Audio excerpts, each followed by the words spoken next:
Why doesn't he just go to Welcome to 2024. Glad to see you survived the holidays. And welcome to OWASP Ottawa chapter first meetup for January. We're doing something really different this year with a panel discussion. So I'm looking forward to a fulsome discussion on our certain doom in 2024. My name is Garth. I'm one of the leads for OWASP Ottawa chapter, and I'm just going to talk about the chapter. If you've seen it before, you can work on your pizza food coma. But let's see if this works. No, it doesn't. It's like community stuff. So we have a chapter page. So that's the QR code that will take you to the chapter page. It has all our connection details, some of which we'll repeat up later. But that is the site we try to keep as up to date as possible. And I'm going backwards, sorry. We have a survey, so if you've been to any of our 2023 meetups or watched anything we've done, then please fill out the survey. If you don't like our questions, fill out the survey and tell us that. But it's how we use that to try to guide what we do in future meetups. There are benefits to being a member of OWASP in not only that you can actually support the chapter and some of the things we do. So we have to ask the centralized OWASP to do things like access to cards or to do some of the events. So there are other perks as well, which I'm not going to go through all of them. I haven't memorized the list, so I apologize in advance. We would like to hear your exciting presentation. So if there's a topic you're passionate about, insecurity, pitch it. So that link and that QR code will take you to a very simple Google form that you can fill out to pitch your talk. It just asks for some minor details, like a title, a bio, and an abstract. If you've never done a talk before, don't be scared to submit your topic. This is a great place to get started. Awesome. Thank you. You used to use Sessionize? We used to use Sessionize, but I think you had to almost detail the lifestyle of your firstborn before you actually had to create an account, and then had to provide all these details. And I could just see people, eyeballs getting through the first few lines and then clicking over to Netflix. So this is a lot simpler. There's a lot less friction in the workflow. It's agile. This is some of the links in which you can listen to us gibber on about what we're doing. They're also listed on the main chapter page. So if you haven't memorized this yet, just go to the main chapter page. It'll be all there. We've now also, in our desperate attempt for sanity, we're moving to other social medias despite, other than Shay Elon. So we now have a Blue Sky account. We also have a Slack, and OWASP, the central OWASP, has a Slack, but we had ours first. So it's not like we're putting it on us. Maybe we are, but we had ours first. And so this is where you will find more information and that you can ask questions and things like that. It also has a jobs channel. So if you've got a job that you're looking for someone to fill, or you're looking for a job, that's the channel for you. And there's a self-registration invite link, and that's also on the main chapter page. Thank you to all the volunteers that help keep me sane. So the effort that these people bring to make this chapter what it is wouldn't be possible without their help. OWASP does stuff. These are just the releases since our last meetup. Juice Shop, who here is familiar with Juice Shop? That is an awesome training ground for a modern environment, a modern web environment. Threat Dragon, I've got some experience with. Defect Dojo is the one I'm checking out now. We meet up the third Wednesday of every month here. They're announced on our social medias. We were meeting up occasionally in Canada, but we're looking for a venue in that case just for the people who can't get out of Canada. We're trying to organize a couple of events for 2024. One will be a CTF, which we're looking at doing in March, and we're looking at somewhere in Q4 to do an OSN workshop.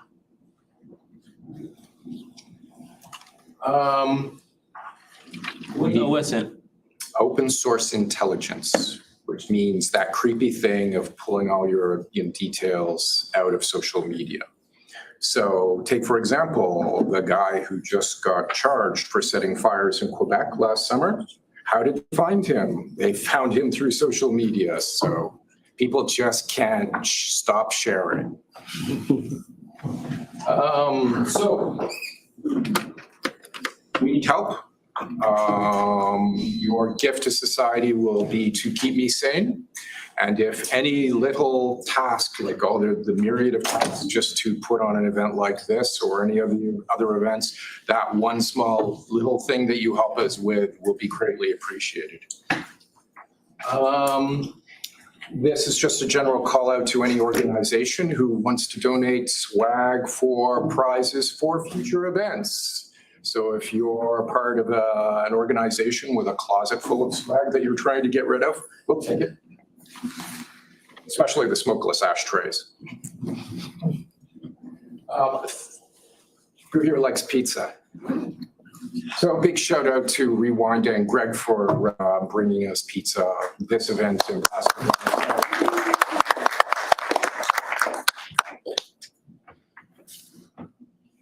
And now on to our subject today, where I will attempt to play some kind of moderator. So the idea here is that we want a fulsome discussion of potential technologies for what we might see coming up in 2021 and those applications. And so I'll introduce, you're looking at me with a look as if something else is about to happen. It's like, what is he talking about? So to introduce, I thought it was going to be a talk about this.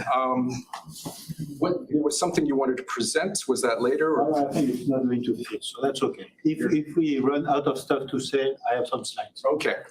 So with that, I'll introduce on my far right our venue sponsor and guide, Guy Vincent Jourdain.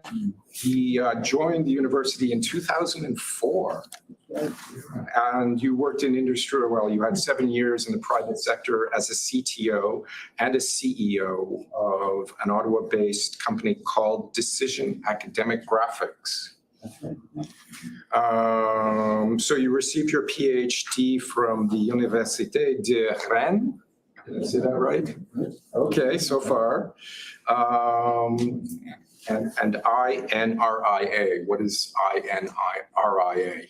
INRIA. Oh, INRIA, yeah, that's the name of the research center. Okay. And that was in 1995. You have over 15 years experience in leading research and industry collaborations, and you've authored over 100 scientific publications. So there's, in the world of publish or perish, you're safe. Yeah, it's a little academic humor there, I guess. And 15 patents. Yes. Awesome. So for the past decade, your main research has been in cybersecurity, specifically cybercrime detection and prevention. All right. To his left is Adam Jansen, who's a senior cybersecurity manager and currently a lead cyber incident response for incident response at Bell. He provides technical leadership and guidance to the information security team and senior management, and is in fact actively involved with the information security community, including volunteer for this chapter. To his left is Dmitry Beryoza. Is that close enough? Close enough, yeah. Close enough. Who is a senior security researcher with Vectra AI. I wonder if we'll talk about AI today. And he's working on threat detection in the cloud and on-prem networks. And before that, he was a penetration tester and secure software development advocate at IBM. And he's been a software developer for many years before switching to security full-time. You presented at talks at security conferences such as DEF CON, Cloud Village, Hackfest, B-Sides, and others. To Dimitri's left is Abdul Lawani. Yes. He's a web developer working through Envision IT. He writes software, but has often been called on to recover hacked sites, harden and secure applications. And you hail from Lagos, Nigeria. And finally, to my immediate right is Adam Lomas, who's been spending more than 15 years designing, building, securing, testing, supporting. I need a breath to get in on this. And selling solutions. He has a passion for building effective and resilient software in Scrum-based and lean agile development. He is currently the Director of Information Security and Privacy for Formstack, a leading SaaS suite vendor. So, welcome your panel.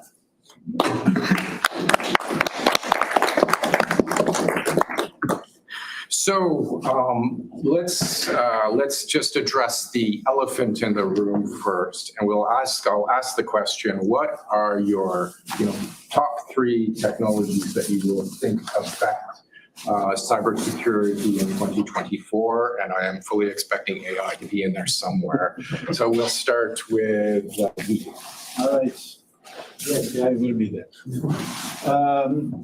Okay, so I am a little bit, I'm not a practitioner, so I have a different point of view from everyone here. I'm not even sitting on the side of the table. We can make room for you.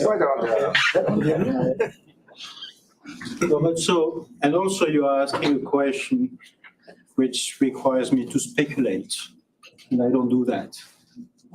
So instead of trying to guess what is going to happen, I can tell you what I think is going to create issues for me as a prof and as an instructor.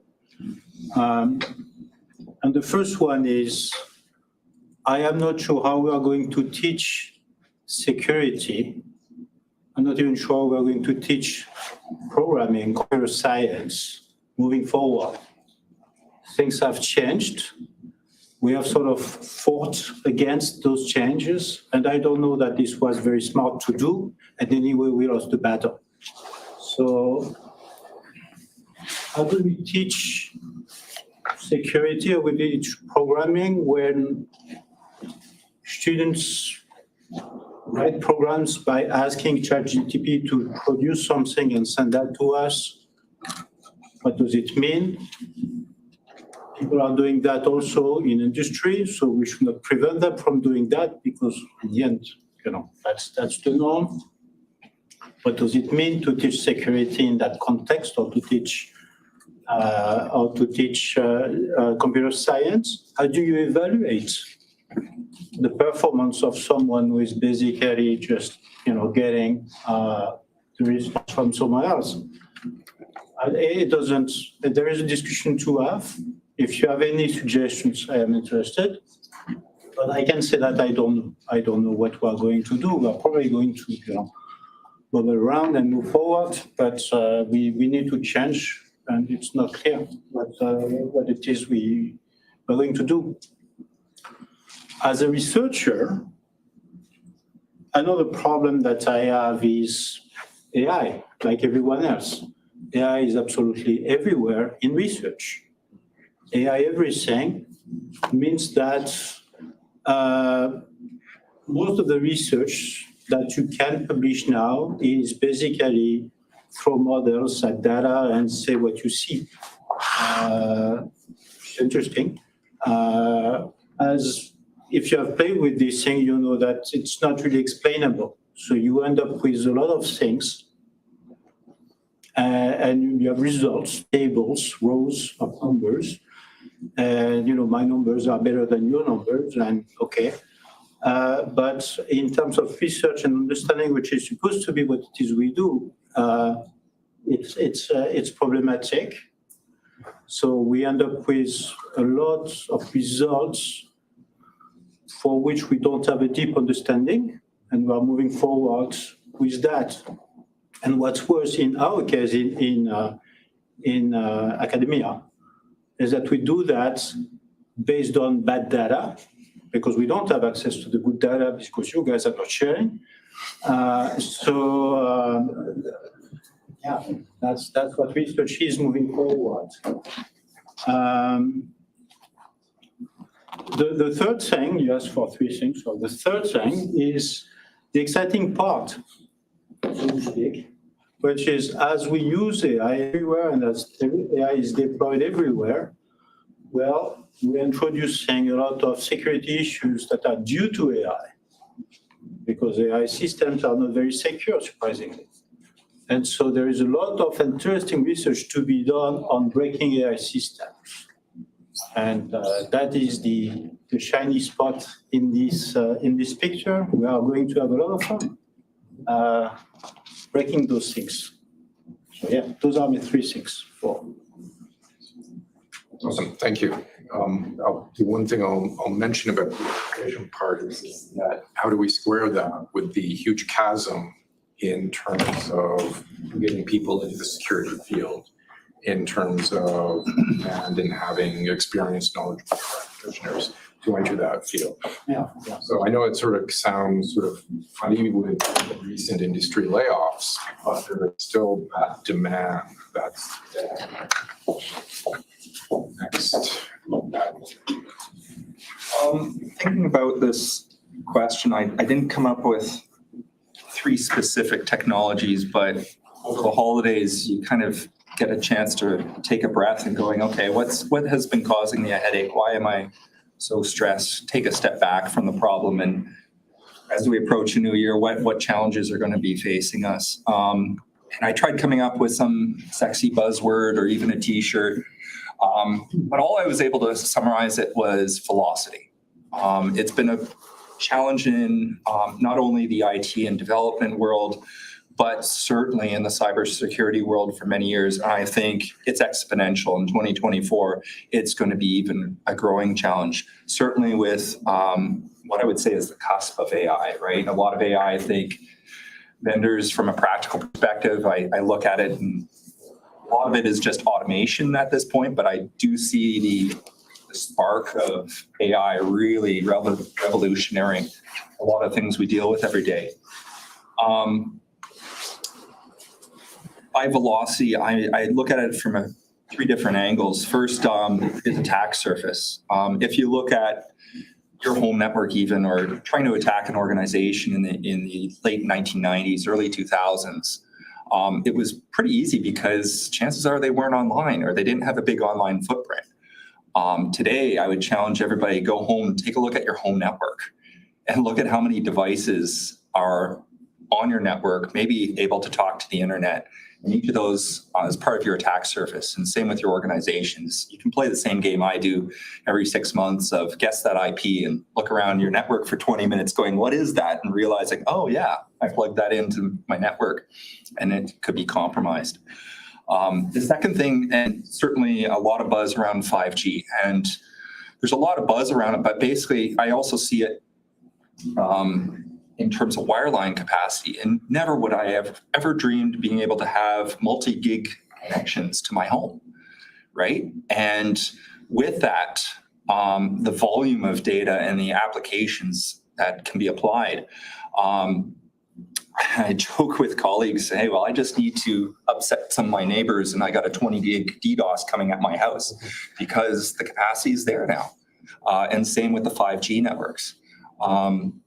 So I see that as a challenge trying to, as we amplify our capacity and the great things, with great things comes responsibility. And the last thing is data and our resiliency on the infrastructure we've built. And I think COVID really has accelerated that. We're amassing tons and tons of data and wonderful services that we now rely on every single day. And one day I was looking at, sitting in my backyard, looking at that one fiber optic cable coming into my house during the height of COVID and going, that one fiber, I'm now resilient on that one wire for being able to work and my income, being able to attend a virtual doctor's appointment, keeping my family entertained, maybe ordering groceries, and several of you could relate. Being able to have your kids educated in virtual schools when we had to, right? And organizations, as we've been seeing over the last many years, attackers have realized how much individuals and organizations are dependent on this technology and this capacity and the volumes of data that we've amassed, and made it into a revenue model in the form of ransomware. So I see these things, they're not novel and new, but I see it exponentially growing as a problem as we innovate with things like AI and 5G and things like that. I'll just do, the one thing I'll add to that is that there is recent data out of the United States in terms of the attacks against individuals, phishing attacks and fraud type attacks has absolutely cranked up in the past year. So that's definitely that. And then the other thing about 5G is, since I got my COVID booster, my 5G reception has improved greatly. Sarcasm. Anyways, I'll see myself out. Dimitri, you're up. Yeah. Okay, sure. So Garth told us not to mention AI, but I will. No, that ship has sailed.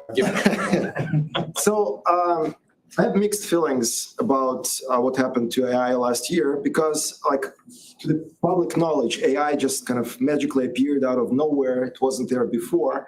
But those of us in technology field know that companies have been using AI for many years already. Like your endpoint malware detection software have been using some kind of machine learning, some kind of AI algorithms for a long time. You probably have Siri or Alexa. All of these things have AI elements. It's just that, I guess, stars aligned and there is a big breakthrough in AI technology, but the problem itself is not new.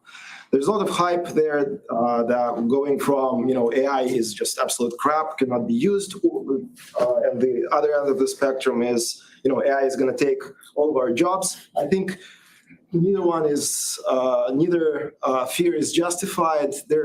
Those of us who have used ChatGPT, for example, have seen the limitations, right? Like, that it's good at some things. At some things, it's absolutely, useless. Like I've been trying to solve a certain programming problem, and I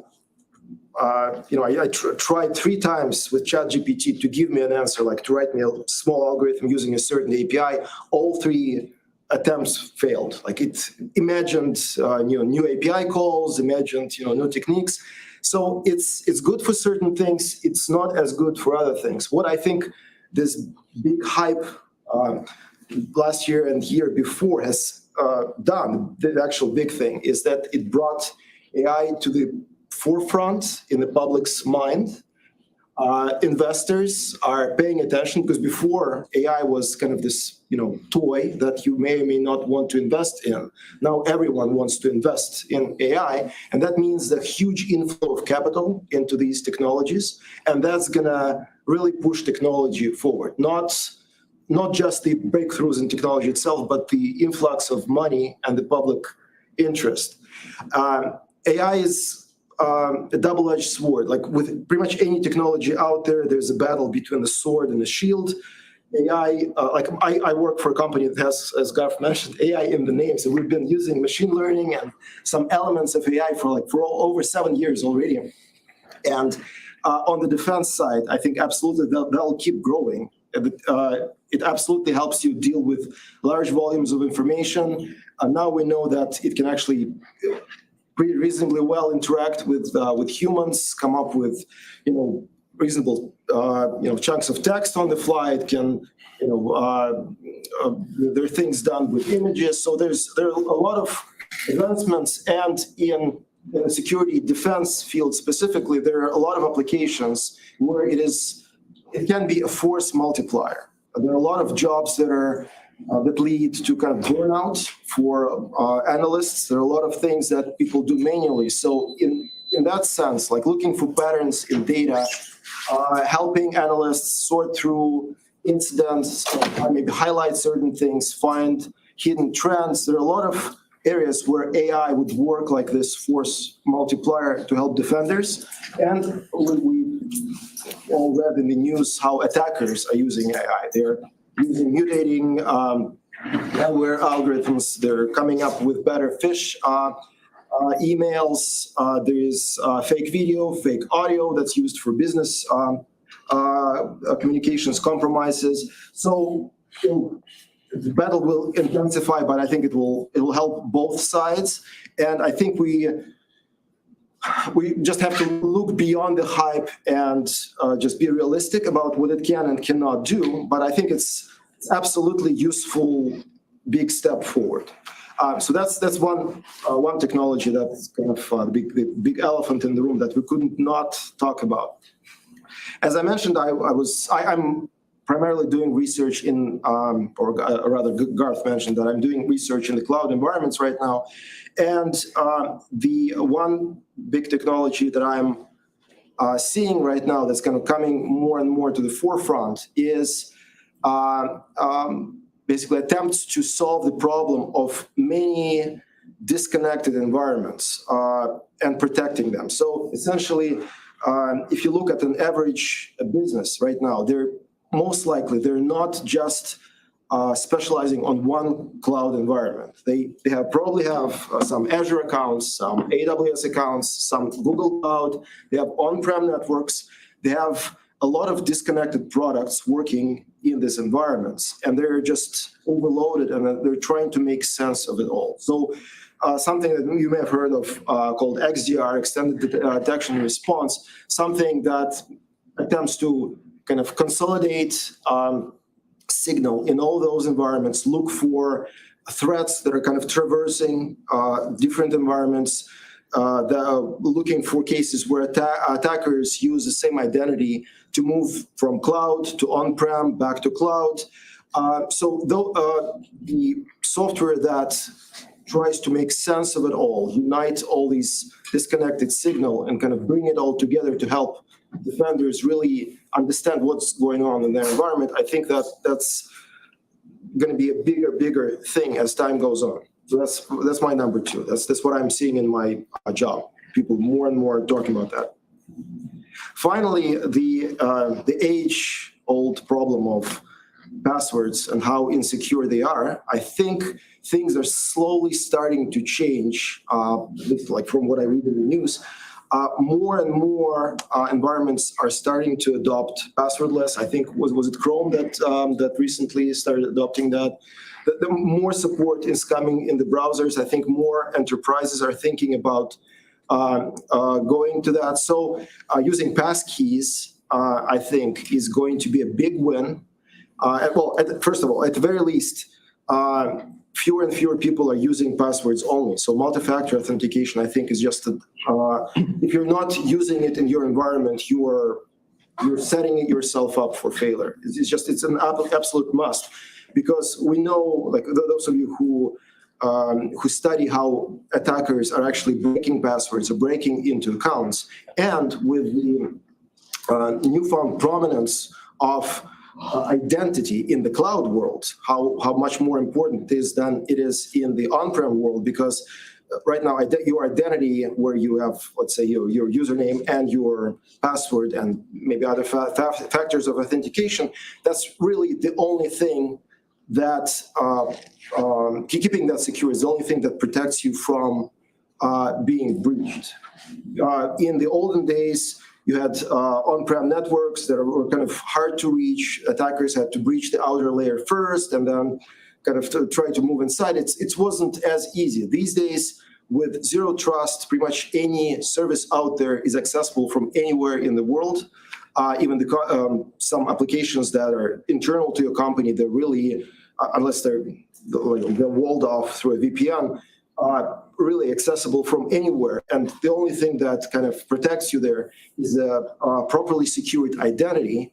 And if you're only using passwords to secure that, and knowing how bad humans are at choosing secure passwords, when they're changing passwords, choosing completely new passwords that are not anything like they used before, it's just it has been an ongoing nightmare for like dozens of years already. And if you're not using more than one-factor authentication, you are really in a bad spot. So multi-factor authentication, I'm hoping, is going to become ubiquitous, throughout the industry.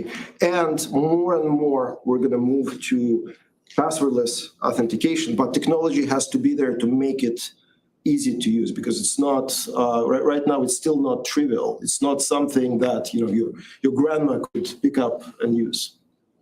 So those are the big three I see. But I mean, I'm sure there are a lot of others we can talk about. But these are the ones that come to mind. Awesome, thank you.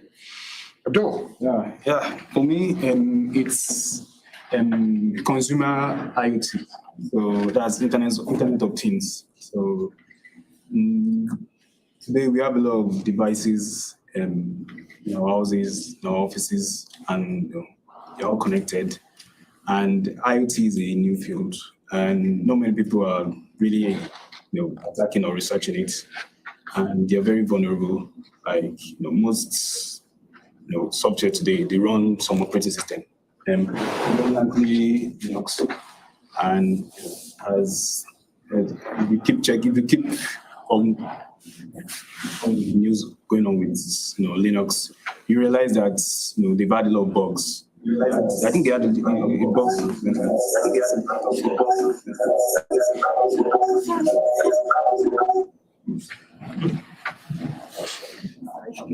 That's okay. So I think they had this issue recently. So, and that's the Linux kernel. So they had this, I think, overflow bug, and someone was able to gain root, and almost every single device run Linux. So especially for consumers, so I think IoT is like a technology that is going to disrupt in 2024.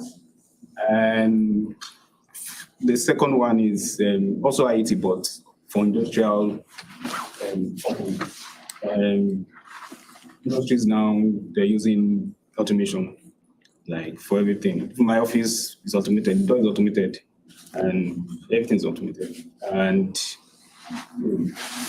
IoT, as I said, is a field that is not, most people don't research it, so there are very few attackers. But at the same time, that makes it vulnerable, and something that makes, one of the features that make technology vulnerable is adoption. As people keep adopting technology, keep using your tool, you start seeing vulnerabilities and they start seeing exploits and different ways to exploit them. That's my second item. For my third item is digital currencies. And a lot of people are adopting digital currencies nowadays, not just individuals like Bitcoin, also countries like, Nigeria banned crypto and they adopted their own digital currency, which one uses. But that's the story. But just as Dimitri said, people can easily take your identity. And one of the key vulnerabilities in using digital currencies is tied to your identity. You can be anywhere and use a digital currency. And like before, you had to be face-to-face with another human being for you to transact. And if someone gets your identity, they have access to all your money. So digital currencies under in 2004. And people don't know about it. There's something about technology, people don't know about it. And I think, there still needs to be more sensitization and more, education on those three items: IT for consumers, how people should take care of their devices, and also for industries and companies using these IoT devices. And also in terms of cryptocurrencies, also people don't know what it's about, but they're interested, and sometimes you fall into different frauds and different issues. And that's all I have to say. Thank you. I'll just add something on the industrial aspect. The sandworm attacks in Ukraine, which brought down major parts of Ukraine's power grid, was essentially fundamentally revolving around that. Adam, you're next. When you asked me to join this panel, Garth, you didn't say I'd have to go.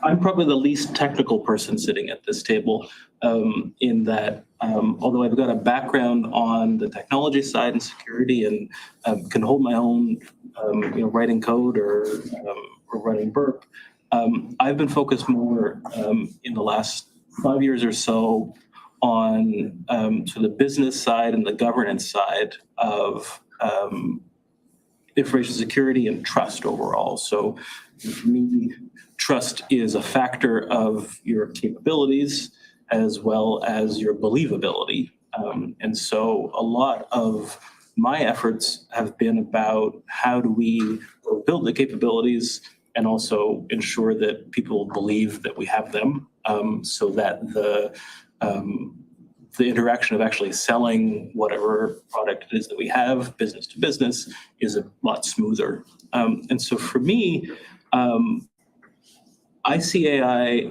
in a couple of lights, and I'm going to move that to the last two items on my list.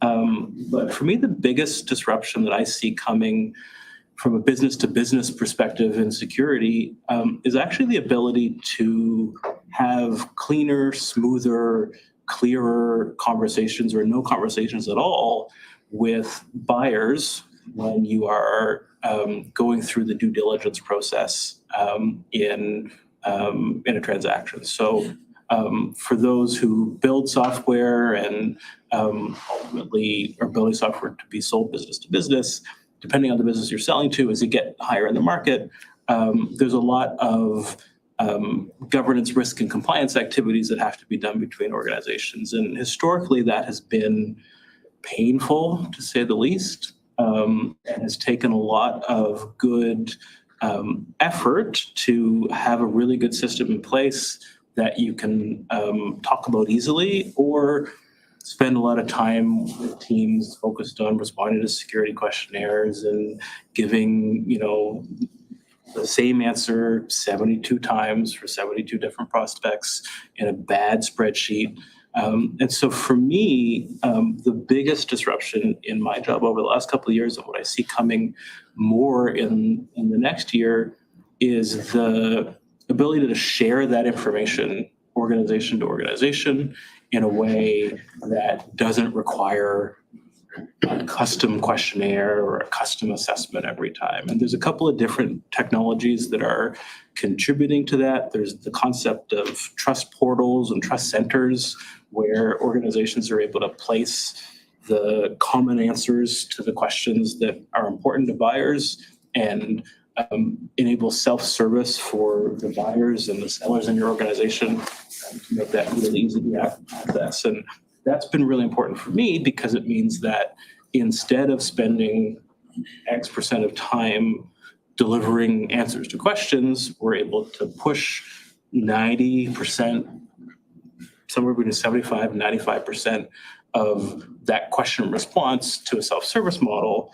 We can focus on answering the unique questions that are important and spend the rest of that time actually building and enabling secure systems within the organization. And so no more do we have that kind of pull between making sure that we're able to sell, but also making sure that we're able to secure. And so I think that technologies that make it easier to communicate organization to organization, easier to validate and provide assurance of the security posture of an organization, we're going to see adopted on both sides, on the buyer and the seller side, because it just makes business easier and faster and less wasteful.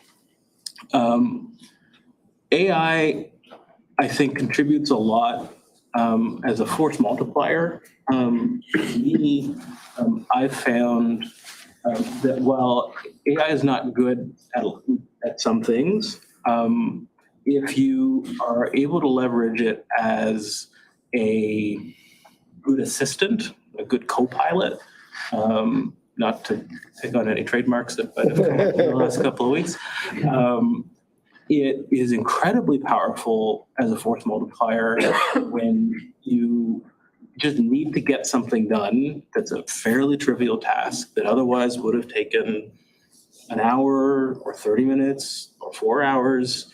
And you can, with a good prompt, you can give the structure and the context and the content that you need and have it turned into something that you then turn around and validate and have delivered a day's work in 20 minutes worth of prompt engineering and review. And as a force multiplier, that is incredible as long as you're able to validate what's actually coming through. And I think that more and more as we lean into that, we're going to create the space to do more. And I think that's going to be important in an industry where we're also facing a new economic reality. And I think that'll be one of the big disruptions in this year to come, is money's not free anymore for many organizations that thought that it was. And that's going to create new pressures on management.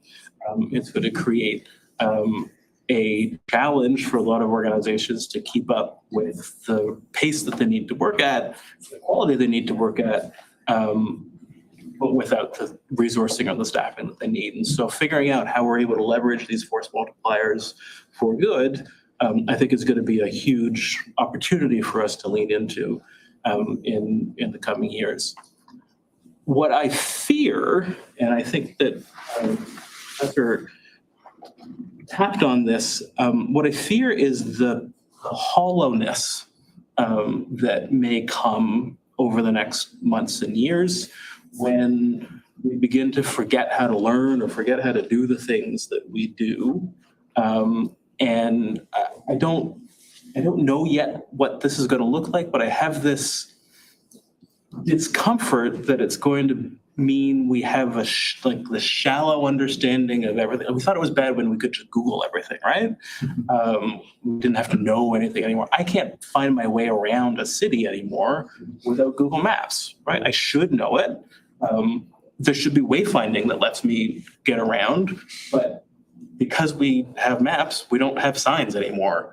And I think that there's an analogy to that if we are leaning too much on AI to give us the shape of what it is that we were doing without the depth of engagement with that content. I wonder where we wind up in a year's time or 2 years' time. And hopefully we've taken the time that we've saved and put it into doing something better and more, or else we're all just going to be doing things 10 times faster with 1/10 of the actual capability in ourselves. And that kind of maybe hollows us out as automatons or whatever you want to dig into the academic language on. So that, I think, for me, are the sort of the two faces of AI, and overall the trust interface between organizations, I think, will be some big disruptions to look at in the year ahead. Thank you.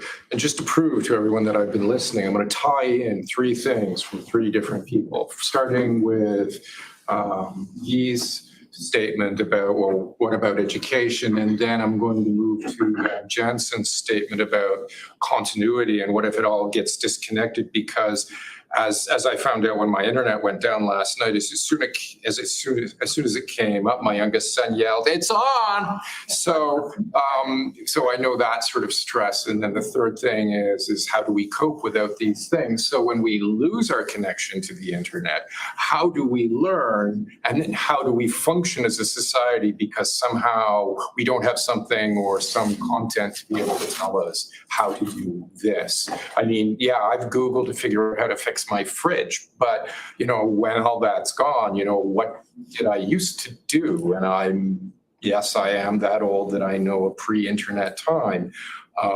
What would I be able to survive in that non-internet world?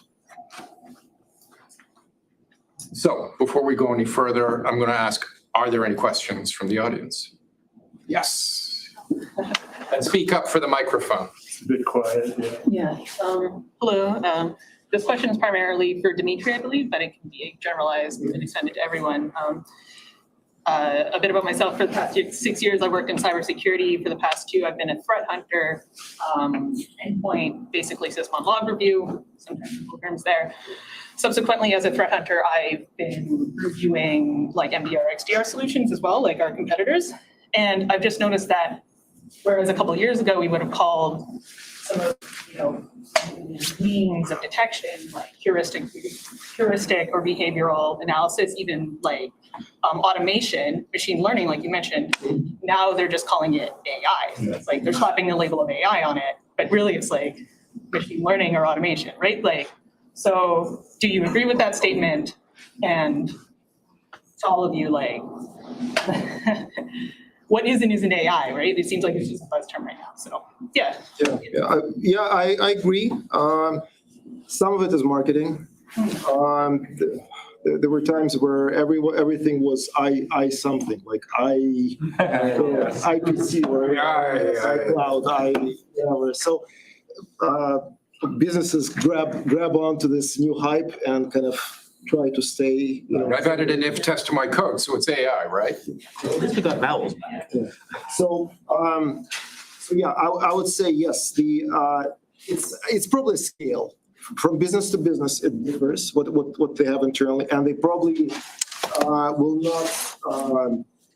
This is their intellectual property. So if you're going to start inquiring, like how exactly are you doing this? What kind of models they are working in the background? You're going to get back a bunch of marketing speak, and maybe not a lot of technical details because it's their proprietary, set of technology and algorithms,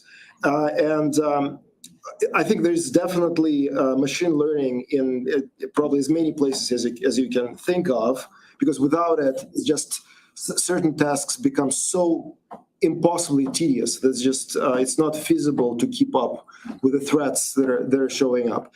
And yet, I'm also yet to see a fully working, yet to see examples of, let's say, fully developed, fully automated AI-based system that kind of does everything for you. I think we're not there yet either. So I think it's just a matter of elements of this technology used in different capacities by different players. And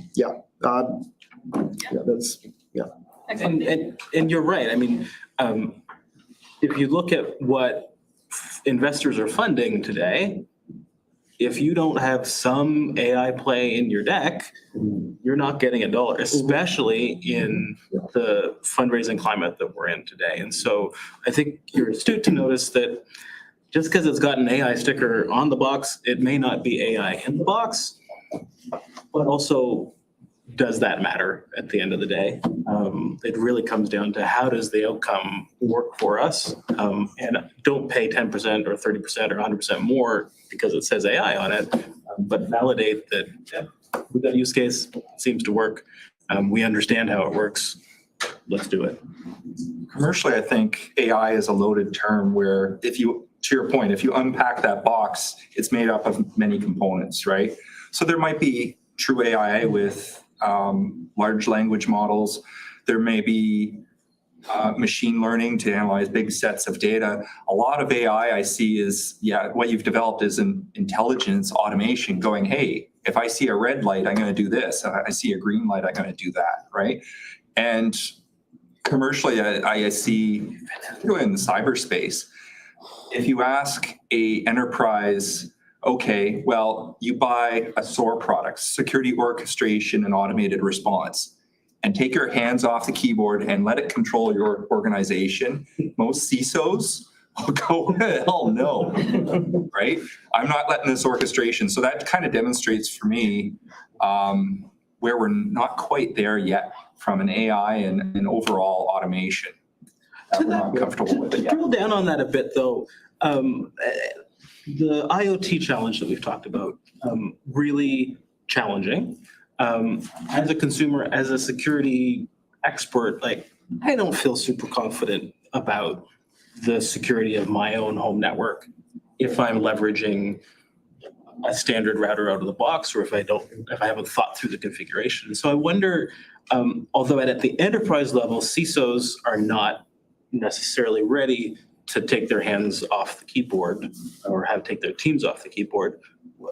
I wonder what the application for to your point, the velocity of data that we're going through, the proliferation of IoT in our home networks, is there some benefit to leveraging Amazon's AI in Eero or whoever else is giving us tools in our home networks to be a little bit more secure, where we don't have the capabilities, we don't have somebody else to be on the keyboard, or even small, medium-sized business. I wonder where the sort of edge is of like, yeah, it's better to have something that's not great than nothing at all. And that's where we had a conversation just before we started, where I think we can continue to keep academia relevant in that what we've seen successful is, listen, I have a problem. I know the practical implications of the problem. I got this tons of data. I want to automate it, but I don't know the how. And that's where we can really work together with academia going, hey, listen, I don't know the how. I know what I have as inputs and outputs, but academia is really strong on the how, where we can really closer work together, I think. Yeah, I agree. I mean, that's really our sweet spot when there is a collaboration. We have students right there. They can work.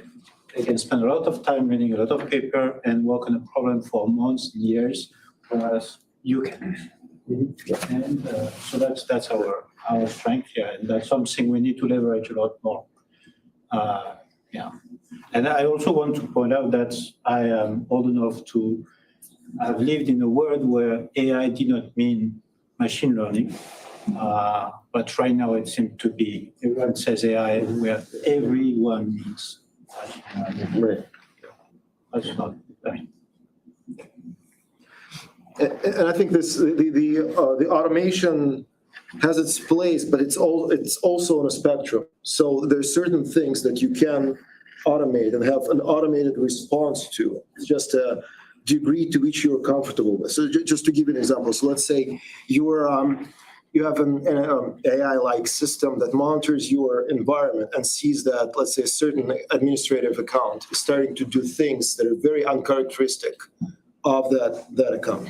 But if you let that system, let's say, I don't know, fire the user, right? Like lock him out of the building, that may be an excessive response. But if it just responds by temporarily locking down that account in an automated way to respond quickly to the threat, but doesn't do anything more disruptive than that, unless the operator kind of react and clean up afterwards, that may be something that business leaders may be comfortable with. So it's, I guess it's a spectrum and a degree to which you're comfortable handing off some of the kind of mundane tasks to an automated system. We're definitely not there yet for like fully automated system taking control of the environment, but maybe there is kind of a middle ground. Then I would like to add, there are also places AI has found itself, but no one really knows, because it's it's like in the back rooms, like manufacturing, most of our devices use printed circuit boards, but how they're manufactured is using a pick and place machine. No one uses their hands anymore. So AI and automation has really found its way into manufacturing a lot, and it's also found its way into other places, like your documents, processing documents, fraud detection in banks, and those places don't really call it AI, but I think it's still the same kind of AI machine learning stuff. So yeah, Integration to robotics.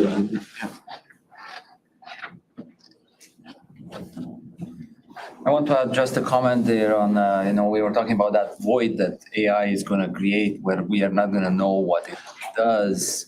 And we are kind of going to lose that understanding of doing things because, AI is going to do it for us. I think I heard a presentation of someone that was comparing this AI era with, when we discovered electricity. Right. And it was the same probably fear that, now with electricity, we're going to lose how we are going to do different things because now we use electricity. Right. And there is on Discovery Channel, there is that a show that I watched when I was, a little bit younger, How It's Made. Right. And it always amazed me that I don't know how things are made today. Anything, and so I feel like our society has lost a lot of understanding already. And AI is just going to be the next level up. And I agree with you, we got to embrace it because it's going to happen. We're going to lose certain capabilities that we used to do. And that is a natural progression because AI is going to be better at doing that. It's always, thinking about, what Adam was saying about that, that cable that, if you cut it, then, there goes your paycheck and there goes your entertainment, it's the same thing with, right now, imagine what happens if electricity is cut for a week. In a big city, you can't even buy anything if you have cash. They will not know how to give you a receipt based on the cash that you bring to the store because the machine doesn't have electricity to punch in the numbers. It's going to be the same thing with, if we start relying a lot on AI and it's going to happen, we're going to lose things that we used to do and now we can't because maybe the AI is down and but it's an interesting paradox, but I think we are going heads down. It's going to be commoditized at the end of the day. Right. Whatever that happens, whatever that is, we're going to move on to focusing on something higher value as humans. The question that I think is important for us to ask as leaders in this space is, how are we going to assess those vulnerabilities? How are we going to respond to those vulnerabilities as we build the world around us? What you're saying, I have lived during the pandemic. I was living on the East Coast during the hurricane that we had out there. And I was set because at the beginning of the pandemic, we bought a huge generator, it ran the whole house. We had fiber wired. I was good for days. Actually, we didn't have fiber wired at this point. We had connected to a higher speed wireless solution from a provider. And I had my continuity plan sorted. Power up, it's great. First day, good. Second day, cell towers go down. The cell towers didn't have backup power. The cell towers go down, the bank machine doesn't work. We go to the gas station to fill the gas for the generator, and the Interact machine doesn't work. We're back to writing on an IOU, come back when there's power again and give us cash. And so I think it's astute to realize that the world is changing, no question. It's introducing new vulnerabilities that we're going to need to be able to understand and respond to. And as long as we do that, we're in great shape. This is where I was kind of thinking from that comment around velocity, because right back to electricity. We've gone full bore, like everybody's wiring up their houses and we have street lamps. And then we've gone into the digital age, and now the internet is a commodity. We all depend on the internet, both in our personal and work lives. New technologies like AI, very soon we're going to rely on. And especially the last number of years, socioeconomically, and particularly in the city, we faced certain events where we went, whoa, I didn't realize, well, how it was made, how much I rely on it, and especially in the cyber world. So we've dealt with natural disasters. Unfortunately, we're going to be facing those more and more, where I remember the storm last year, a couple of years before, where I was without power for 9 days. And, oh, well, let's watch TV. Oh, can't do that. Oh, well, let's turn on the lights. Okay. And similar when there's a national network outage, where we faced that last year, where we're like, oh, point of sales are down, things like that. I think when we run into technologies like IoT and like AI and things like this, we're running faster and faster and faster, and we have to take a step back going, okay, it comes with great opportunity. Do we understand the risks? Do we understand what happens if that's not available? Which unfortunately, a lot of organizations, I was just consulting with a small organization, and they unfortunately were hit with a ransomware attack, and it knocked everything out. Email, phone systems, all their business operations, and they didn't know about ransomware attacks, and they hadn't thought of that continuity. And they said, okay, well, how many hours are we going to be out? And I go, well, what's your plan? Like, what's your fallback plan? And I go, if your fallback plan, if you haven't considered that and taken that step back, we've seen organizations that are out for not just days, but weeks or months. And so I think as we leap into these new technologies, we do have to kind of take a step back as security practitioners and go, okay, great. With great opportunity comes great risk. Can we address those? The thing about how we're addressing those, I'm reminded about the recent buzzword, zero trust, right? Zero trust. It's new, right? It's got a funky name. It's got a domain. It's new, right? The concept's 50 years old. And if this was something that was talked about in a paper in the 70s and has been talked about since then, why are we still talking about it today? You know, the OWASP Top 10, it's been around since as long as OWASP, and yet there are still some things on there that are lingering. We've learned about these attacks. We've just changed the underlying technology. And so we've got, the same threats, but the new technologies, and we're not paying attention to how we bring in this new technology and how do we address these threats. So when somebody switches from, their web app to be, sending JSON on the wire, they have jQuery or React on the front end that's working with the data, and they have, no SQL on the back end. Well, those are new technologies. But the same attacks still apply in a different way. Do we think about those attacks at that time? Anyway, sorry. Yeah. That was a bit of a rant, wasn't it? No, there's two layers of that. There's the same. I think if we're looking at the risk calculation, it's likelihood and impact, right? And I think what we're talking about when we talk about other than the same attacks, the likelihood is roughly the same. Those attacks.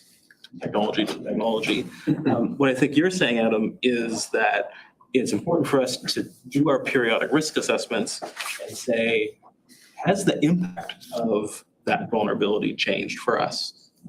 Are we more dependent this year than we were last year on the internet or the electricity or whatever those inputs are in our business or in our life? And the reality is that the speed that we're going into some of these technologies may mean that we are very quickly going over our risk tolerance or our risk capacity, and behooves us to just check if we're still within a risk profile that we're comfortable with. Checking though. And I think it shouldn't only fall to security practitioners to worry about that. A lot of problems that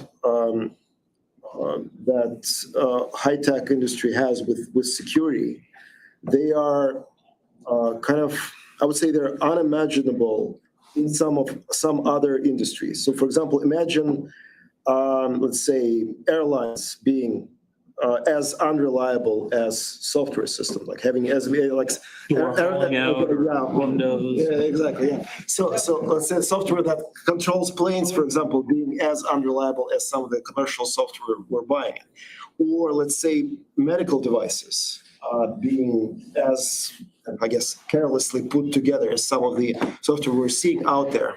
And I think the reason for them being in a better place is government regulation. And I think we sorely miss that. It shouldn't be just, the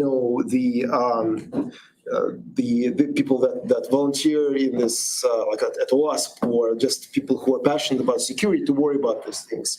But I think it's high time for government to step in with all kinds of regulations about how software should be developed properly in terms of its security, and actually levy penalties on businesses that do not want to invest in security. Because essentially we're in this position where we're dealing with so many bugs, like those who are software developers or maybe pen testers, it's a fact of life that any software pretty much is riddled with security holes. And part of the reason for that is as businesses are going after the profit, they want to push out the product to the market as quickly as possible. That's the main motivation. And there is no penalty for having security holes in your product, because you can always issue patches, and that's what everybody does. Microsoft does it, Apple does it. Like everybody just issues new patches to cover security holes, and just this keeps going and going.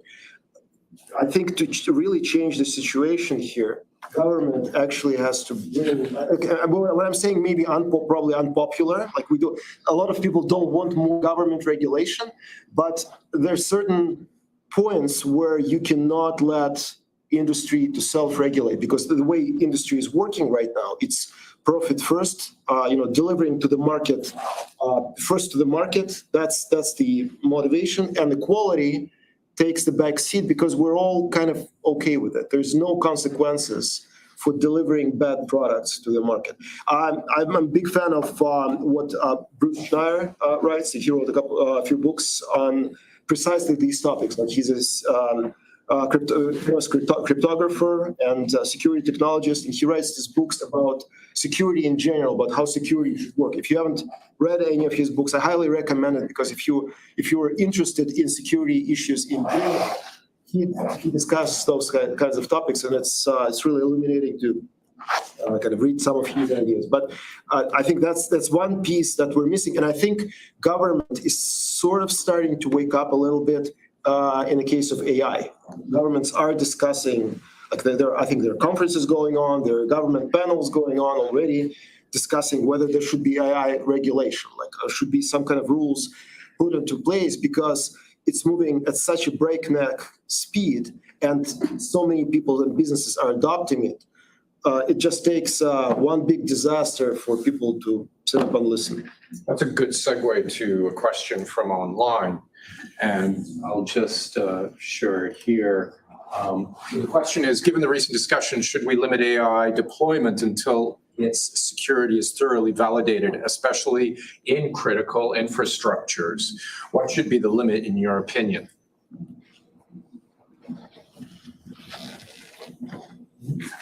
I don't think it's going to happen anyways. Is it election year? What does it mean? I mean, so if you want really to do a thorough securization of AI, then let's call it AI.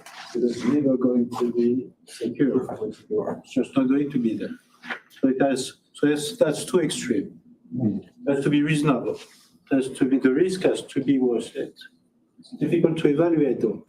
the risk. I mean, we are going to find out the problems with AI the way we have found out the problem with the OSs that were developed in the 70s and then opened, the way the web has been developed, the way all of that. You know, we develop things and then we use things and then, we have a problem. Oops. That's our approach.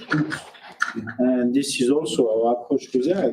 There is no question. Should we let it go? No, of course not. But I don't think there is any hope of saying, okay, let's first secure it, and then we'll think about using it. Seem to be. But I think what we can do and have to do, especially in those critical applications, is the risk assessment, is the cost-benefit trade-off of, you know, in this critical application, what might we be exposed to? And do we need to take a pause and pump the brakes on that particular application until we have a better understanding of the threat model and what we might do? Sure. I think, Dimitri, I understand the direction you're going with government regulation as the solution. I have some faith in the free market to address this as well. If you're familiar with the SEC and the recent SolarWinds debacle, very interesting ripple through the management of these organizations who begin to realize that there are real consequences to giving only lip service, and I don't want to opine on what SolarWinds did or did not do, but in general, it's been a wake-up call for sure for those who have a fiduciary duty to be delivering safer software. And in those critical applications, I think it's absolutely important for us to say, does this make sense for us right now? Is the benefit there? But in those commercial applications, I think that the big disruption to come in the next couple of years is the reality that trust matters. Organizations are waking up to becoming more aware of the risk that exists in their ecosystem. And if businesses are not able to deliver secure software and validatedly secure software, they're just not going to be in a business. And we've had this conversation over a number of talks over the years, and I'm sure a lot of the people in the room can relate, where historically you've had your developers and you just have to get the code out and it just has to work. Security, not my thing, punt it over to security. And then it comes over to my desk and I go, what am I going to do with this? Inherent amount of risk. I don't think regulation is the answer simply because governments worldwide are struggling to keep up as we are in the enterprise world. I fully agree with the risk profiling and the risk management. Businesses are starting to wake up that security isn't just the security guys in the corners problem saying the sky is falling. It actually does have real impact and you could be held responsible. So I think enforcement isn't a bad thing. Regulation, unfortunately, I just don't think it's there yet. I think we have to make that assessment going, no, AI and similar leading edge technologies, they're not going to be secure out of the get-go. But what risk am I going to be willing to accept? If I'm running a critical infrastructure, am I willing to risk a national outage? No, but if I'm using AI to do a Facebook marketing strategy or something, sure, you know. Well, I just have to qualify. I'm not, calling for regulation as, big brother looking over your shoulder and, looking at every line of code that you produce. What I mean is there have to be consequences to delivering bad software that force building secure software become a business decision. You have to, as a business owner, you have to decide that it's rather than risk a fine later on, I would rather invest smaller amount of money than that fine into building a better product and avoid problems down the line. I'm sure for airlines, it's also a business decision. They know they'll be hit with such huge consequences that they better make sure, it may be cynical of me, but I'm sure that for them, it's primarily a business decision, not necessarily, safety decision. And their trying to kind of avoid the bigger problem and invest in a more secure product.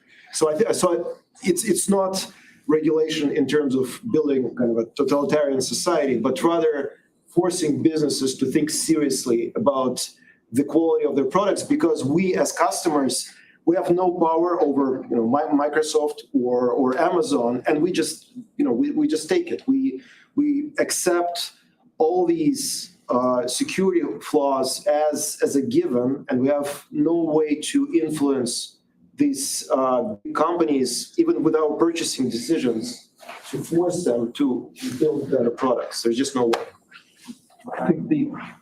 I have a follow-up on that. I think the VT is up to something because right now, the way that companies are penalized if they have gone through a data breach.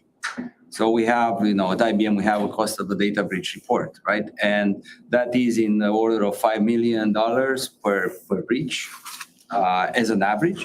So a company can go bankrupt if they have a breach and they haven't done their due diligence. But that doesn't speak to the software, right? So right now we are kind of, companies are paying attention because, they can, but there is always the mentality, it won't happen to me, so don't worry about it. It's not going to be my company that is affected. And that influences, the investment in security at the company level, right? Let's do that security thing, but not too much. Do the due diligence, right? But if you have some sort of penalties that are enforced based on the products and the vulnerabilities that are discovered in the products, and they will be forced to counteract that before something is a breach, before something becomes a breach. That's Just before we take another question, I'll point out that the CISO for SolarWinds has been formally charged for the actual breach, but for misleading the SEC. And I'm also reminded of British Airways, who was fined for breach using the attack is, well, there's a package called, I only know the attack against it. It's called Image Tragic. The package is Image Magic. And so they were fined for that breach in the order of tens of millions of pounds sterling. But there is a breach, right? And Dimitri was talking about if it's not a breach, but you sold a crappy product on the market. Yeah. And I'm seeing a little bit of a merger between, I hate to see it, hate to say it, but we've all become numb to data breaches. We hear it on the news every day. You get notified, here's your credit protection, and you go, oh yeah, I'll get new credit cards, blah, blah, blah, right? I'm seeing more of the business attention going, the security thing can affect my availability and my credibility. So you're seeing, particularly in these ransomware attacks, where airports are being shut down, hospitals are being shut down. The fear isn't necessarily from the breach, because, hey, our data is out there already. We've been affected by so many breaches in the last number of years. Who cares? But is more about the business being able to generate revenue, being able to function. I've had people contact me going, I'm just scared about being able to continue to operate. I'm seeing all of my counterparts around me getting popped and being down for weeks at a time. I think there's a lot of, can't find the word, not enough coffee yet, but the thought of availability and security coming back up again. Before we continue, Garth, you mentioned British Airways breach. I'm not really familiar, but you said a couple of years old. Okay, so it was due to the Image Magic flaw, right? Yes. So British Airways was compromised because they used that software, right? Correct. And British Airways were penalized, but not the makers of the flawed software. Okay, so I think that's That's my knowledge anyway. okay. So that's what I'm getting at. So Yes.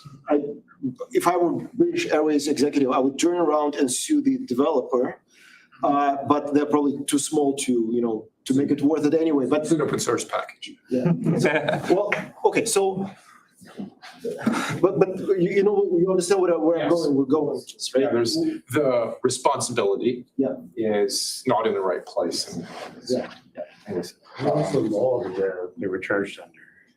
I believe, for some reason, and I don't know whether it's burned in my skull, I think it might have been GDPR related.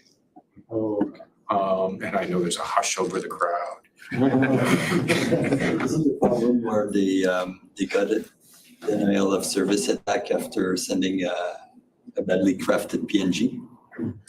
No, this was actually a breach. So data was exposed and that included credit cards. So they did actually access. So that might be a more recent one. Like, I mean, if you search on vulnerabilities and image tragic or image magic, you will scroll and scroll and scroll. I'm looking forward to this question. Yes, next question. There's two things. First thing on availability and sanctions on companies. Things go wrong, there's a breach. I heard about Bill C-27. I'm sure that's people heard about it. I think it's on the second or third reading. And that does impose much heavier sanctions and fines on companies that are responsible for critical services infrastructure.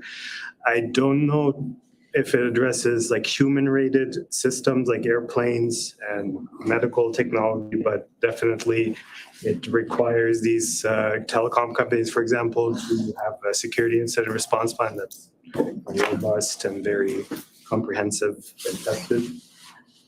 But yeah, that's something, there's some hope there in terms of legislation and government regulation. Only 6 years behind. Yeah, exactly. And the second thing, so that's availability on confidentiality and integrity. So like how airtight is your code and your system? Well, you have, I work for the RCMP for the government. So we use the ITSG 33 profile to assess the systems, but it's more so about the company's practices, and it doesn't go too much into code security. So if we're talking about AI, a lot of it is it's not open source. It's because the company, they're not really willing to disclose that. So there's another gap there. There's no ITSG 33 profile or NIST profile right now published that is good enough to assess the AI. So I think that's going to be another problem for buy-in and adoption at least for the government and for places where high confidentiality and integrity is required. I mean, law enforcement is a good example of where we have seen application and potentially misapplication of some of these AI and ML technologies in the past. And I think that you bring a good point of how can we as a society ensure that we are able to understand at the right level the risks that are in front of us. And I don't think we get there without a mode of transparency that allows us to have these kinds of conversations in a validatable way. And I don't know the answer to how we eventually get there. I think it's about taking a step back and going, okay, how am I going to apply this technology? And am I comfortable with that? So that law enforcement angle is a good thing going, hey, again, all day long, I don't think of how to fix things. I think of what could go wrong. How could I screw up this system? And if I looked at AI in law enforcement or another critical function like that, do we have the ethical model around that going, hey, am I comfortable with that? Am I comfortable with the consequences of that? And there have been very clear examples in the past where that wasn't considered. And I've had conversations with friends in terms of if you're not confident in the output of the AI, well, can you just go, oh no, that was the AI that created, not me. No, I think there's going to have to be some accountability there going, hey, if you've implemented this AI in this application, You have to have the framework to say you can sleep at night. And to the, like, we're beating up a lot on the big bad AI producers. The reality is that there are a lot of great AI organizations who have been leading in responsible AI frameworks and have started early on. I know that there's an organization in Toronto, I think part of the cluster around AI in Canada, that led years ago with a framework to think about how you, across the spectrum of development of AI, can do that development in a responsible way. And so I think the question is, like, how do we know that that's been followed? How do we know what framework you have used to sleep at night, as you say, and what kind of consistency do we have across that we can interface on, that's kind of interoperable, that we can understand? Yeah, I would like to add to that.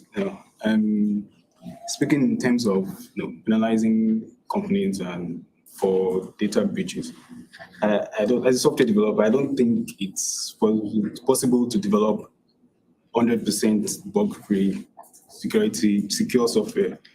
It's not possible. And as we speak, every single stack of tech stack has some sort of vulnerability. Like CPU, there's Spectra meltdown. These are CPU vulnerabilities. That's vulnerability in the electronics itself, in our infrastructure. So I don't think it's possible to hope for 100%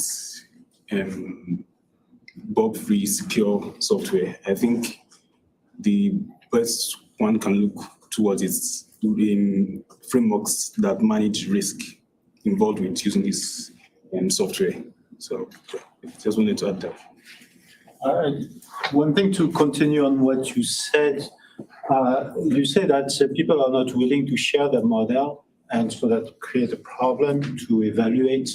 I think the reality is worse than that. I don't know if they are not willing to share their model and their data, but even if they were, they still don't understand what it does anyways. So, and you will either, and that creates a problem all along. So you do with ethics, and are we fair? And we don't know. It's not. Even those who are trying, they still don't know, because it's not rule based. It's just okay. That's sort of what we have built out of this huge piece of data. And yeah, that's what it is. Black magic. It's not black magic, but we don't know why the border is here. It's just how it turns out. It's there. That also, so when it comes to regulation, that's actually one thing that is sort of good here, is that you cannot use these models in anything where you have to explain yourself. So if there is a regulation, a body around what you are doing that says you have to explain your decision, well, that goes anything that has to do with our network, and because you just can't explain that. They could reveal their training sets, right? Like they could be open about what kind of data they trained particular model on, but to predict a specific outcome, yeah, you're right. Explain why this happened. I mean, you can say, well, this happened because I trained on that, but that's not really an explanation. Just to clarify, right now we're talking about generative AI, talking about LLMs or anything that generates something based on an input, right? Not necessarily, no. I mean, of course, those would be even worse. I mean, because... No, but otherwise the scope becomes too broad if we're talking AI is used for pretty much everything. We were talking ML. And so let's say we were just talking about deep models. So things that you have basically a bunch of data at this level, Yes. and somehow you build a function on that. Exactly, but you could, if we come to some type of regulation, you can say, okay, I have software like Midjourney, which produces something. We could say, well, they know what source was being used for any type of computation. So in the image that was generated, you could provide a subset of metadata that said, here's all the images that were used on this computation. Yeah, but that's the entire training set essentially. Right? So they could say, yeah, these are the 10 billion images that we trained this model on. It's the entire internet. There you go. Push to the back.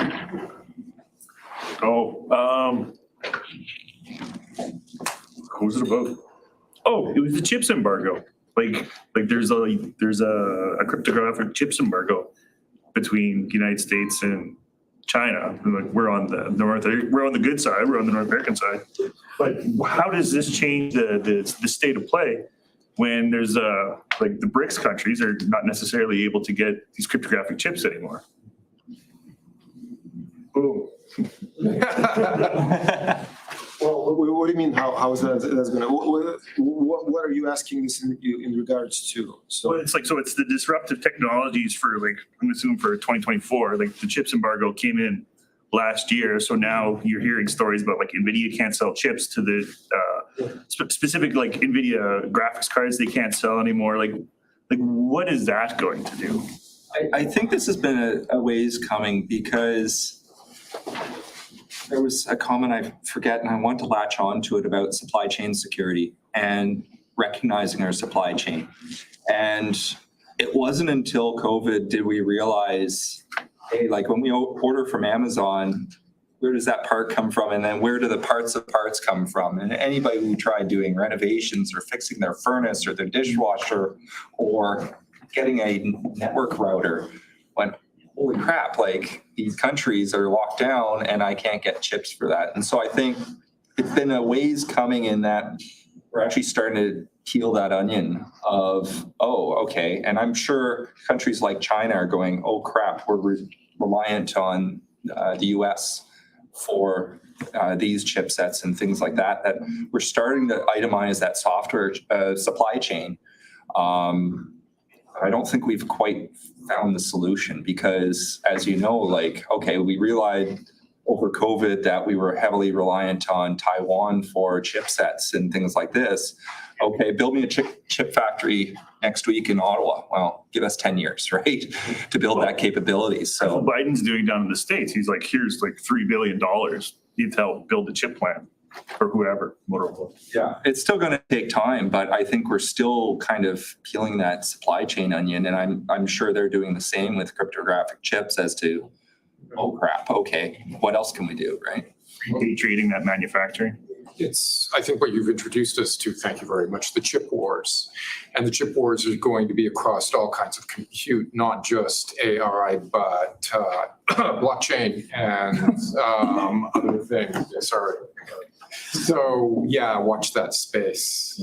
That's a good point. That building chip factory isn't that easy, even the factories that are being built in America.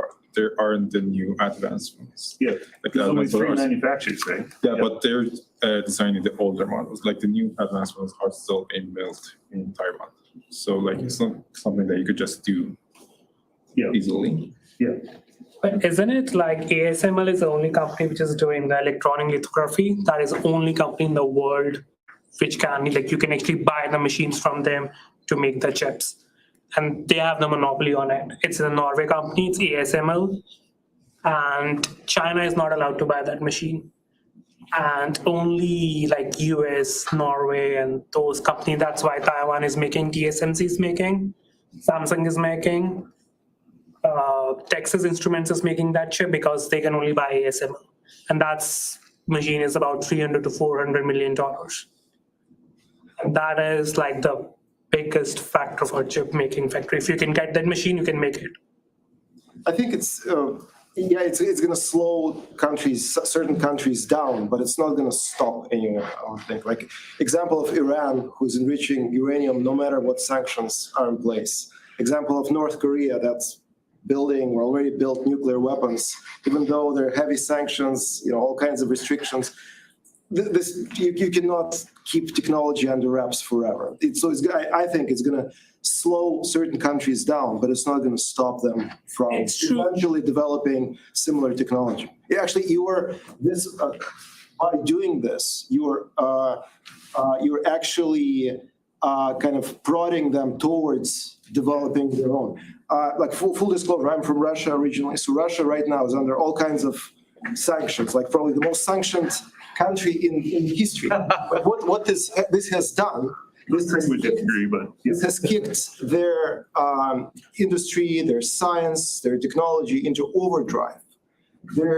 They're growing like crazy right now, and they're building replacements for all these technologies that they used to buy and they no longer can buy. They have very good technical education, lots of good technical universities, and eventually they'll just produce their own. So these sanctions, they're a double-edged sword. You are kind of technically, you're slowing someone down, but you're also encouraging them to produce their own. There is also a problem with production on scale. Like, you can make it on chips, but if you don't have that technology, you can't make a huge number. You can't do that. Today. Today, exactly, today. But it will take a lot of time to catch on. It will take like 10, 20 years, and that time something else comes in. That is a problem as well. Like, production on scale, it really is, like, that hinders a lot. That's how I think about it. And you shouldn't forget, there are a lot of open standards out there, like RISC-V for CPUs and all that. And China has been adopting a lot of it. Yeah, so like China uses Linux as their operating system. So I think my previous company, the device we use is from China, and it's made, the operating system made in China. The Linux operating system too made China. They just took the Linux kernel and created their own software around it. So I think we also do that with chips also. There are a lot of open standards in terms of technology. I don't know if China's like championing open standards, so I feel like they're like leveraging the code to like scoop chunks out of it. They're pushing RISC-V a lot, even if it's slower than ARM. So they're not being idled there. Yeah. Are there any other questions? Just check online. So I guess we're beyond the top of the hour. We've been talking a good long time. So what I think we'll do, if there are no other questions in the room, we'll go do a round of closing statements. How doomed are we? Or have we talked enough? Super good.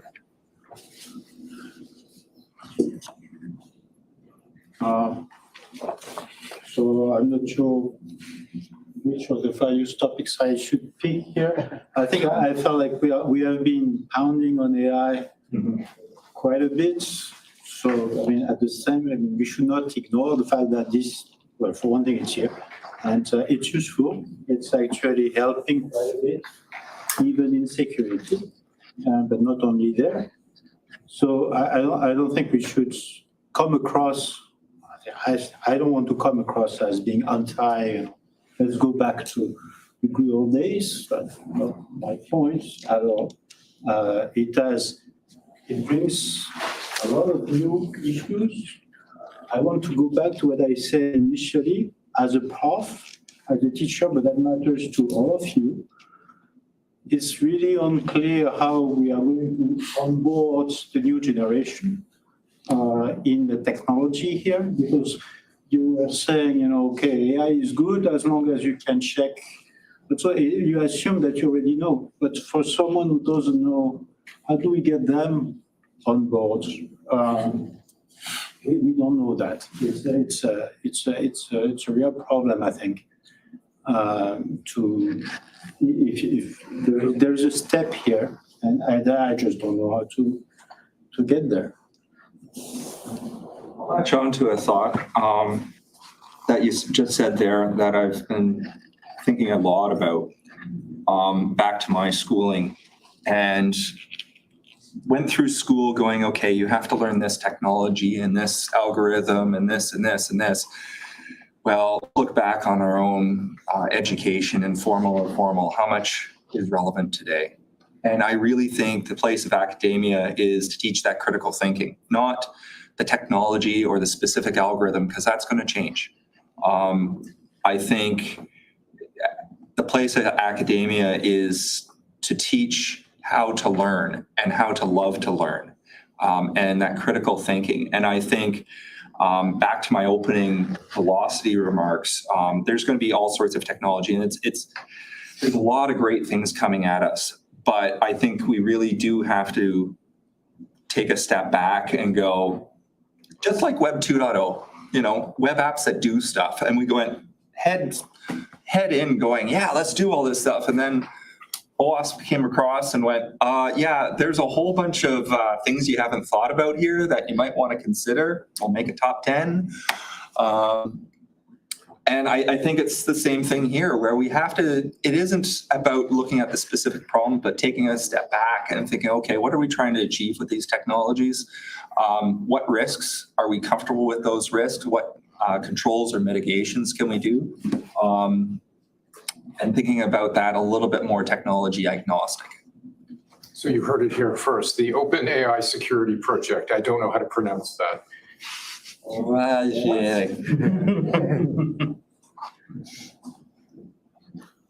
Me? Yeah. Okay. So are we doomed? Yes. I'm moving to Northern Ontario to hunt here for a living. But everyone in this room is going to have great job security for years to come. So that's the positive side. I think it's probably, looking back in history, like in every age, there were, people were faced with similar big problems of the day. Somehow they've overcome them. So I think we just have to keep plugging at it. We have to keep learning, keep staying active in our field, which is security. And, I'm sure we'll find answers to at least some of the problems. Okay, so my closing remark will be, it's very difficult to predict the direction technology will go. So a lot of technology we use today, and no one could have predicted what they will be. So I think the best thing one can do is just keep an eye out, keep up to date with the information on tech world, and try to be, I won't say proactive, but reactive. So that's what I would say. How many people in this room have downloaded a new app to their phone or signed up to a new SaaS solution in the last week? I just download one to get the parking, so. Same here. I just remembered I didn't pay for parking.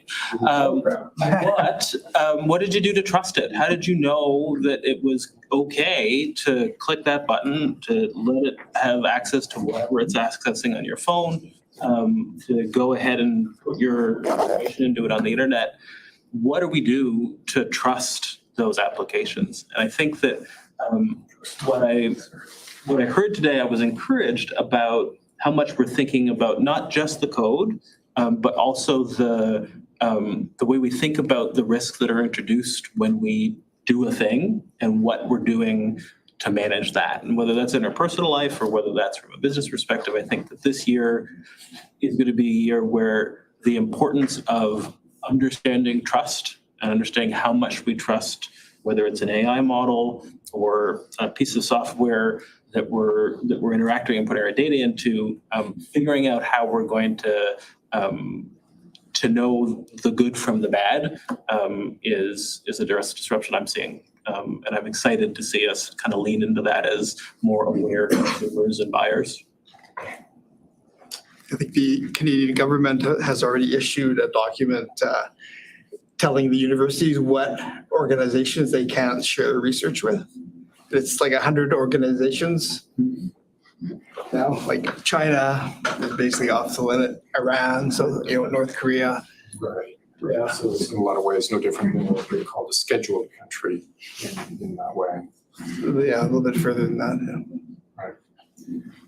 I'll just add my 2 cents Canadian. And that is, and I really was interested in the educational aspect. And I'm trying to look through in all the different sort of domains that we've entered from, the first programmable computers to then the internet and then the web and each of these changes and how that affected my, education and learning and how I had to learn.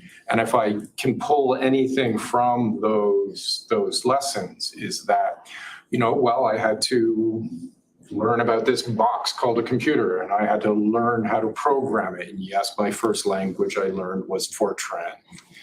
And from there, it went on to creating a socket to connect to something, and then using, the web in the original 1.0 versions of web browsers, and then using that as a mechanism to find other things to learn. And then you realize, there is a lot of shit on the internet, and being able to develop that internal filter. And I think in AI, the metaphor applies in that, we're not going to just be learning about these pieces of equipment and these programming languages. We now have to learn what a large language model is, what is machine learning, what is deep learning, what are the data sets that go into it, how do we build a model, how do we rate, and then we will then be able to develop some kind of multi-class internal gauge to understand, is this a good model or is this a bad model? Well, we know they're all bad models. Some are just useful.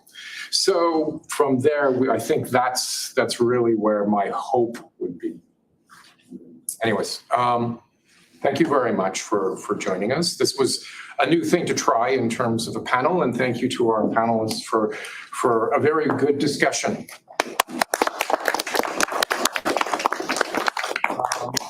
We'll be back here next month with some kind of presentation, but watch all our anti-social media so you can figure out what we're doing. Thank you. Thanks.